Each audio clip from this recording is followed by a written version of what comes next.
सबको कथा तो पता ही है, विदित कथा है। गौतम ऋषि, उनकी नारी है ये अहिल्या, इससे एक अपराध बना था। क्या अपराध? बहुत सुंदरी थी, इसका रूप बहुत सुंदर था, पातिव्रत में रहती थी। इसके रूप को देख करके एक दिन इंद्र मोहित हो गए और इंद्र गौतम ऋषि का रूप बना करके आ गए। इन्होंने जब इंद्र को देखा, आए तो वो गौतम ऋषि के रूप में थे, परंतु ये देख करके पहचान गई कि ये इंद्र है, मेरे पति नहीं है, पति का रूप धारण करके आए हैं। उस समय इनको थोड़ा अभिमान हुआ कि मैं इतनी सुंदरी हूं, मेरा रूप इतना सुंदर है कि मेरे रूप पर देखो स्वयं इंद्र रूप बदल करके आया है मुझसे मिलने के लिए। और तभी वहां गौतम ऋषि का आगमन हो गया। गौतम ऋषि ने आकर के देखा कि इंद्र रूप बदल करके खड़ा है और गौतम नारी उनसे चर्चा कर रही हैं।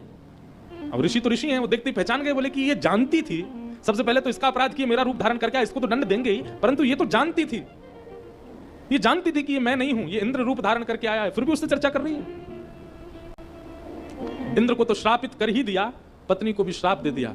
तुमने जानबूझ करके, जानते हुए भी कि ये मैं नहीं हूं, उससे संवाद किया, जाओ शिला का रूप धारण कर लो। तब से वो शिला रूप में ही हैं।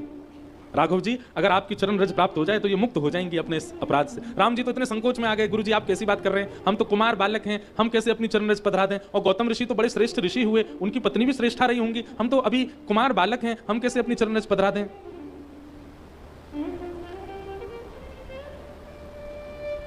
बंधुओं, एक बात यहां पर समझ आती है और गोस्वामी जी उसको उल्लेखित भी करते हैं।